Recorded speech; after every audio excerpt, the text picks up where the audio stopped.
Bienvenue dans cette nouvelle édition du 12-15 au sommaire. Retour sur le 26e sommet du Commonwealth qui s'est clôturé ce samedi 25 juin à Kigali au Rwanda. Édition qui a notamment été marquée par l'adhésion du Gabon et du Togo à la communauté anglophone.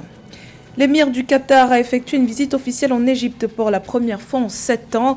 Visite qui symbolise la reprise des relations diplomatiques entre les deux pays suite à des années de brouille. Les pays entendent renforcer leur coopération sur le plan économique notamment.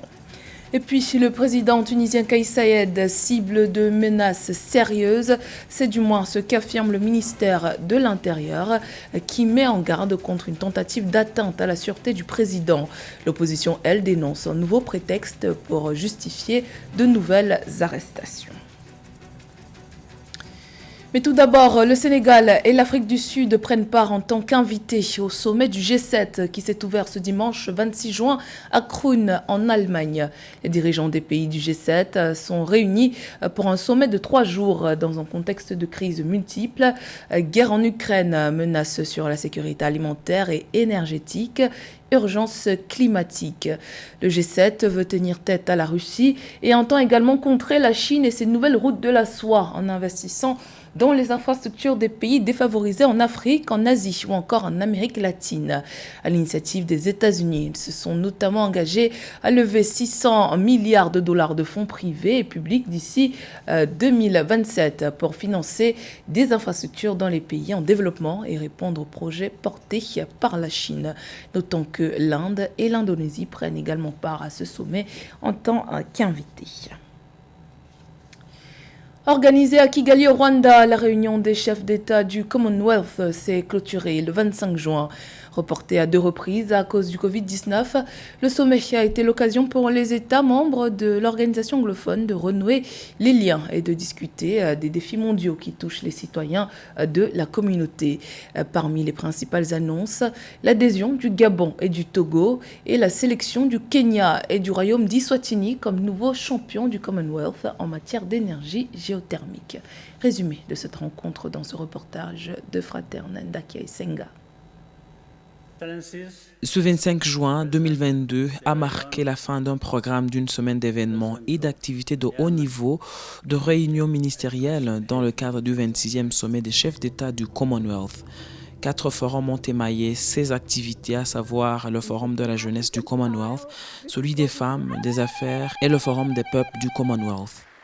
Sous le thème « Construire un avenir commun, connecté, innové, transformé », le sommet du Commonwealth a été l'occasion de délibérer sur les énormes défis et opportunités technologiques, écologiques et économiques auxquels le Commonwealth est confronté, en particulier la jeune génération, avec un accent particulier sur la reprise économique post-Covid-19 à tous les niveaux des États membres.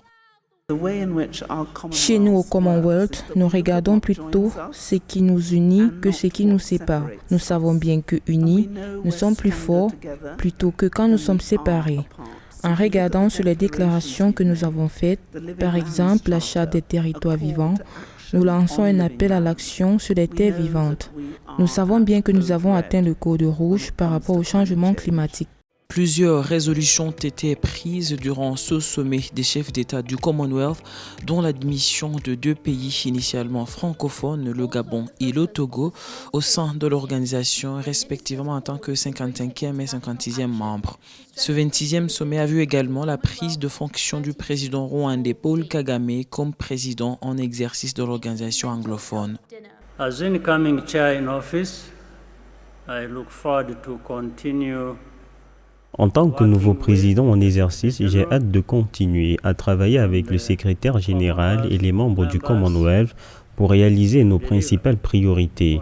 Nous sommes tous attachés aux valeurs du Commonwealth, cela ne fait aucun doute, mais il n'appartient pas à un groupe de définir et de mesurer qui s'y conforme. Un Commonwealth est diversifié et nous respectons cette diversité.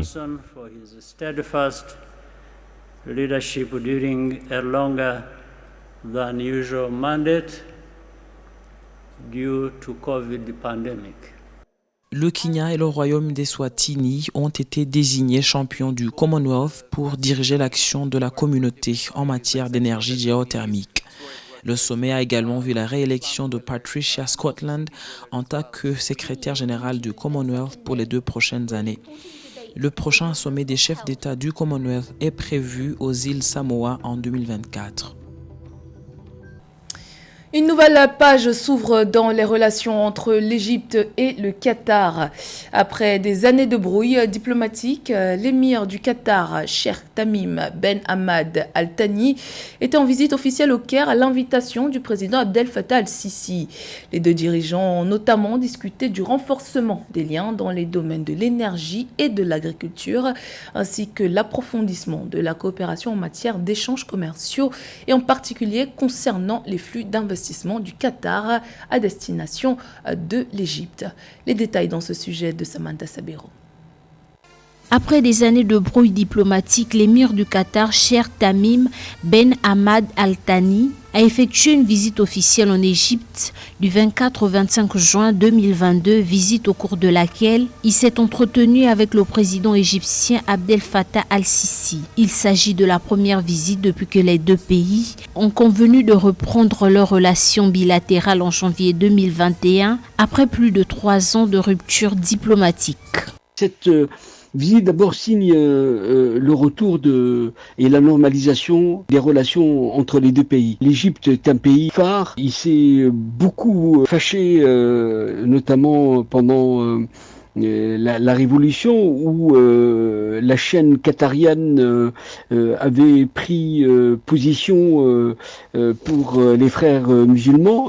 Au cours de la rencontre, les 2 dirigeants ont discuté du renforcement des liens dans les domaines de l'énergie, de l'agriculture, ainsi que l'approfondissement de la coopération en matière d'échanges commerciaux et en particulier des afflux d'investissement du Qatar à destination de l'Égypte. C'est peut-être aussi une manière de normaliser pour apaiser des tensions fortes dans un contexte mondial grave avec la guerre en Ukraine et ses effets sur les monarchies du Golfe avec le renchérissement des matières premières en termes alimentaires surtout. Voilà, le contexte incite à la sagesse et à la pratique de la modération. Rompues durant 3 ans, les relations diplomatiques entre les 2 pays n'ont repris qu'en janvier 2021 dans le cadre d'une réconciliation scellée entre le Qatar et 4 pays arabes. L'Égypte, l'Arabie Saoudite, les Émirats Arabes Unis et Bahreïn avaient mis fin en juin 2017 à leurs relations avec le Qatar, accusé notamment d'être trop proche de l'Iran et de soutenir les frères musulmans, des accusations niées par Doha. Climat politique sous tension à quelques semaines de la tenue du référendum constitutionnel en Tunisie. Le 24 juin dernier, le ministère de l'Intérieur a affirmé au cours d'une conférence de presse que le président Kais Saied faisait l'objet de menaces. Pendant que le pouvoir en place émet des soupçons à l'endroit de plusieurs opposants politiques suite au gel du Parlement, ces derniers estiment qu'il s'agit d'un règlement de compte visant les adversaires politiques. Le point sur la situation avec Ameneji.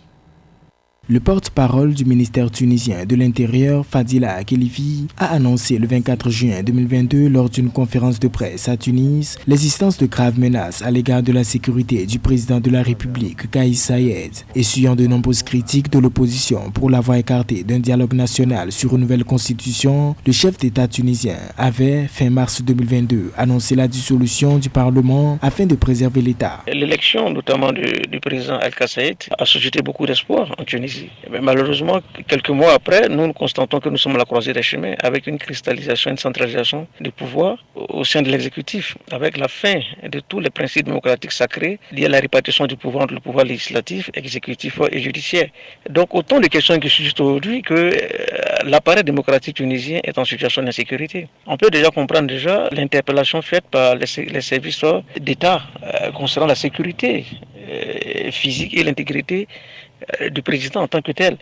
Traitant de tentative de coup d'État, l'adoption par le Parlement en séance plénière virtuelle d'une loi annulant les mesures d'exception prises le 25 juillet 2021, le président Sayed mettait en garde contre les tentatives du Parlement gelé de se réunir. Un coup de force qui fait traverser au pays une crise politique, plongeant plusieurs partis dans des actes et plans visant à porter atteinte à la vie de l'autorité, selon le ministère de l'Intérieur. On peut déjà comprendre quelles seront les marges de manœuvre du président Al-Qassaïd actuellement.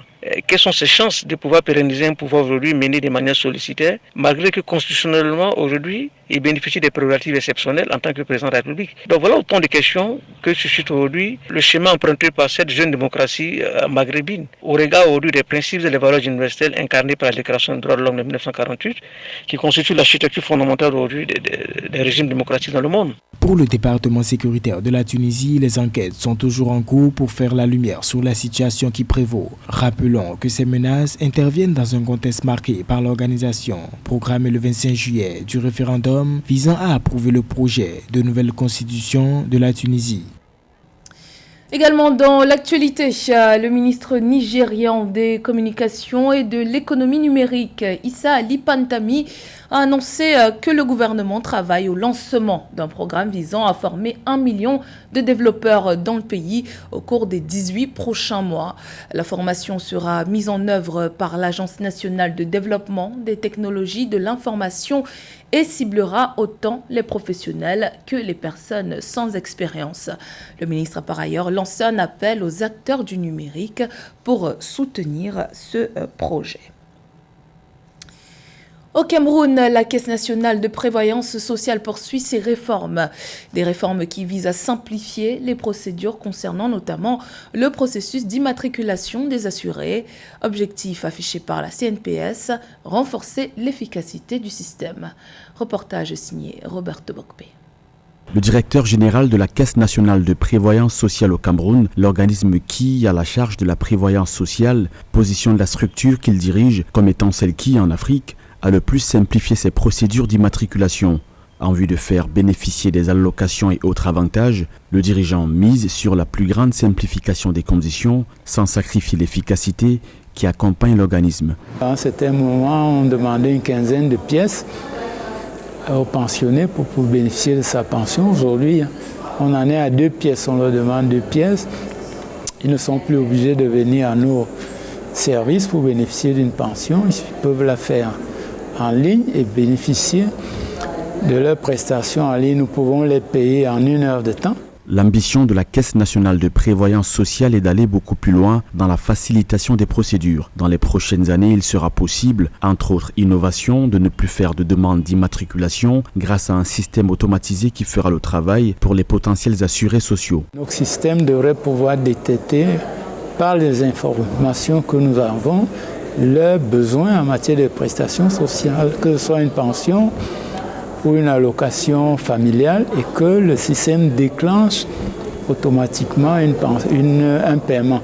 En 2020, la CNPS a réalisé un bénéfice de 72,39 milliards de francs CFA, réussissant ainsi à maintenir son résultat net au-dessus de la barre des 70 milliards de francs CFA pour la 2e année consécutive. Alain Noël Mekoulou-Vondo, en rendant les procédures les plus performantes et les plus légères possibles, vise à multiplier ce bénéfice. Par ailleurs, les revenus des placements financiers de la CNPS se sont chiffrés à 20,5 milliards de francs CFA en 2021, selon les documents officiels de l'organisme. Ce résultat est en hausse de plus de 5 milliards de francs CFA par rapport à l'exercice précédent. L'actualité sportive pour terminer avec les résultats de la première journée des Jeux méditerranéens qui se déroulent actuellement à Oran en Algérie. Première journée lors de laquelle le pays hôte a brillé dans la discipline du karaté, notamment en remportant 5 médailles, 4 médailles d'or et 1 d'argent. La première médaille d'or a été décrochée dimanche 26 juin par la jeune karatéka Cilia Weekend dans la catégorie des moins de 50 kg. La seconde par Louisa Abourich chez les moins de 55 kg, la troisième par Shaima Midji de la catégorie des moins de 61 kg et la 4e médaille d'or a été remportée par le jeune karatéka Oussama Ziad chez les moins de 75 kg. Le jeune Aléa Selmi s'est adjugé la médaille d'argent dans la catégorie des moins de 60 kg. C'était le journal de la rédaction. Merci pour votre fidélité. Dans un instant, une nouvelle édition de l'actualité sur Africa 24.